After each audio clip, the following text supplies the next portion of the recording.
Good evening. Good evening. For a long time, the Voyage of the Damned resided in my memory principally because of this interview in Doctor Who magazine, which is one of the most cringe-worthy things that has ever been put to paper. I urge you to find this out. What's his name? It's even more cringe. I urge you to Was find... there any comeback? No, the last I heard about it is that Ben Cook made some reference to it on Twitter, but anyway, there we go. Anyway, so seek that out. It has been a good decade or two, Christ, I'm old, since I've seen The Voyage of the Damned, I think. Nearly 2 decades, to be fair. And I'll level with you. At the time, I remember being a smidge disappointed in The Voyage of the Damned. And I think there are a number of reasons why this were the case. I think that the casting of Kylie Minogue, whilst one hell of a coup, I mean, quite a most terrific coup for Doctor Who, is somewhat problematic.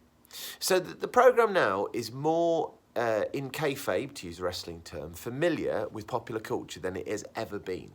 And we know that the Doctor knows who Kylie is. In the future, we will see a Doctor dancing to Can't Get You Out of My Head in a sort of time agent's ship. So Kylie is a thing in the Doctor Who universe. I think at some point the Doctor made a reference to how this waitress looks exactly like Kylie Minogue. But that wasn't Kylie, that was Astrid. Yeah, but she looks very similar to American songstress and soap... Australian songstress and soap actress Kylie Minogue. Anyway, that's fine. I actually think that Kylie does an okay job in this. I do think that she overloads the programme to a certain extent. There is no way, there is no way that Kylie Minogue is becoming the Doctor's new companion. Now, that would have been a coup and a half. That would have been awesome, actually. I think I'd have really liked that. Why did you know there was no way that's happening? Because how's Kylie Minogue going to be in Doctor Who for a year? She's done stage stuff. There's no reason she... For a year, Doctor's a massive undertaking. Whatevs. Okay. And the other thing about that is I kind of think that this is also a bit of a treading watery episode in the story of the Doctor, in so much as we've just had the goodbye with Martha, which gets a very, very brief reference. I mean, if considering we've been moping about Rose. Do you think he was referencing Rose? Yeah, there is that. I feel, God, poor old Martha. Poor old Martha.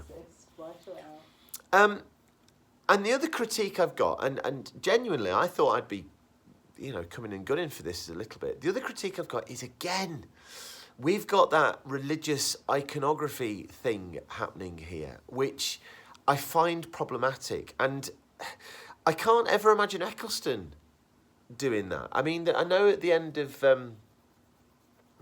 Eccleston's only season, you get a slight hint of, I'm a doctor. No, but even then, it's... Do you mean like him being the saviour of it all? It's the angels bit, where they sort of grasp me, and it's almost like, click my fingers, angels grasp me, fly up into the sky.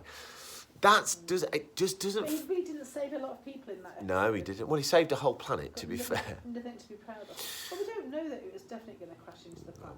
That's what the Doctor said. There could have been a different way. There could. There should have been another way. But for the most part, I mean, genuinely, for the most part, Happy Christmas, by the way, genuinely, for the most part, I've absolutely loved watching that. Both the kids, who had never seen it before, were really into that. Would you agree, Liv? Yeah, definitely. They were really, really into that. I think that they got wrapped up in the characters, and there are some nice, memorable characters. I've got to be honest, but... Well, yeah, but Bana Kafalata is one of the few aliens whose name sticks with me. Bana Kafalata, what a legend. And I think the reason this works, in terms of a story, I'm not going to go on about David Tennant being awesome, but David Tennant is awesome. My gosh, that guy does the Doctor like... Oh, he's just unbelievable. But, I know, it needs to be said if we're going to do this video. This is a high-quality Christmas Day disaster movie, a 1970s disaster movie at this. This is, obviously, The Towering Inferno, or the other one that always sticks in my head. What's the other one I'm going to say? The Poseidon Adventure. This is one of those two done as Doctor Who. Now, I'm assuming you know this, and if you don't know this and you've never seen Towering Inferno or The Poseidon Adventure, I strongly recommend you go and watch them because they're both really, really good. But this is a carbon copy, absolutely awesome Doctor Who does that sort of story. And it works absolutely spectacularly. The TARDIS floating off through space, the Doctor having to rely on his wits and his screwdriver and his new friendship. And the fact that this does what all those does. Characters get lost along the way. A character you didn't want to see it through to the end, sees it through to the end. That's a trope of that sort of thing. I absolutely loved watching this. And in amongst, I find that sort of film in the right sort of context, actually, or I did as a kid anyway, actually a real joy to behold.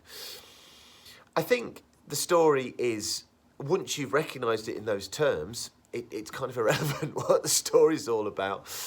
There are some a little bit awkward moments. I think the whole sort of civil rights for cyborgs thing feels a little bit grafted on, but then gets a little bit clumsy when Max comes into it.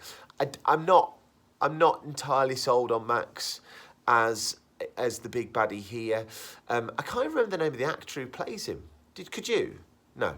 And I think he does an okay job, but unless the character, the baddie that you've got coming out in a motorised vehicle is Davros, then I think you're on a back foot there. Or Winnie, yeah, she can come out as the baddie anytime. I also think with the best will in the world, and it nearly got me, all right, because genuinely all the way through, with a couple of these missteps, I'm completely sold on this. But, and I think this is the thing that has resided in my memory as meaning that this episode failed overall. Kylie Minogue trying to use a forklift truck to wheel an automated head off a bridge isn't the most thrilling denouement to this story. Quite honestly, there's just something wrong with it. And to be honest, that part of the story has a whole sequence of directorial flourishes that just fall flat for me. The bit with everybody screaming, with music playing over the top, with the Doctor CGI'd over some fire, and then these clicky fingers thing. It lost me a little bit then.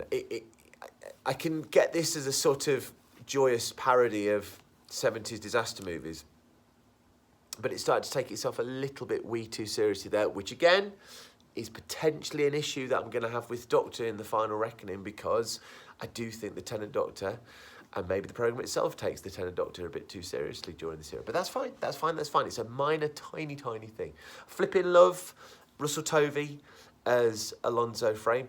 It's got to be said, RTD, I discovered this the other day, had said that had he stuck around after Tennant left, he'd have cast Tovey as the Doctor. Now, based on this story, I can't see that, but I have seen bits and bats of Russell Tovey, and he's a good actor, and I love Alonzo Frame. He is one of the RTD characters, obviously because he's got a bit of a... Yeah, he's got a bit of a run-up, but he resides long in the memory, probably longer than Kylie did, to be perfectly honest. I mean, let's be honest, does Kylie ever get referenced again? Does Astrid ever get referenced again? I don't recall. I also think... and it's that damn interview that I've thrown away now, that Clive Swift as, what was his name, Mr. Cropper, Mr. Popper, Mr. Flopper. Yeah, I struggle. I've always struggled with that actor. I think it's keeping up appearances, and I was never that into that programme as well. Yeah, anyway, there we go. But, again, let's never forget, this was a Christmas Day episode, and we are just gearing up for Christmas. I had this week gone differently. I'd be introduced to our tree again. That'll come in the next video, potentially. But as a Christmas Day episode, actually, with hindsight, it's a banger. And I really, really, really, really enjoyed it. What I'm really, really, really going to enjoy more, though, is the next series. Because, oh my gosh, that spoiler trailer at the end came on, and I'm thinking, can't wait to see that episode. Can't wait to see that episode. Can't wait to see that episode. And I cannot wait to see Donna back. And I didn't think, I've not even talked about Bernard Bloody Cribbins. Oh, Bernard Bloody Cribbins. Oh, the gift that keeps on giving. My gosh, that man. What a gorgeous, gorgeous man. I think he was the star of the show. Oh, dear me. We are blessed to have that man in Doctor Who. In an episode that has had tell me, comments below, right? Debate we've been having in the house. Is Kylie the most famous person ever to be in Doctor Who? And I'm not including the Beatles in the chase because I don't think that counts. Is Kylie the most famous person to ever have been in Doctor Who? And question B, does that make a blind bit of difference when Bernard Cribbins is upstaging when he's in his newspaper stand? Because there we go, it's Bernard Cribbins for crying out loud. Right said bloody Fred. Anyway, love you guys. See you soon. Bye.